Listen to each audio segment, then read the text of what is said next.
6 বজাৰ ফুলকুলটোত জি উঠে ৰাতিপুৱা উজাগাৰী নিশাটোৰ শেষৰ গিৰি খাই উঠে মানুহজন ভাৱনাত বিক্ষিপ্ত মনটোৰ সামৰি পুনৰ জি উঠে মানুহজন মোবাইল স্ক্ৰীণত জিলিকি উঠা নামটো বৰ মায়া শুনা মায়াৰ মুহূৰ্তে মানুহজনে দিনটোৰ কোচত জোনাক গলি গলি বৈ আহে মানুহজন চকুলোৰ বৰষুণ টিপি থকা মানুহজন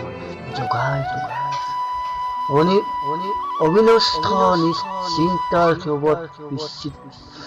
বিচ্যুত কৰি অসংলগ্ন ভাৱৰ পৰিধি ভাঙি উজাগনি চকু পতাত স্বপ্নৰ এজাৰ বুলীয়া কাজল সানি বেদনা বিহু নিশাটোৰ শেষত ফুলকুল আহে 6 বজাৰ ফুলকুলটোত ৰাতিপুৱা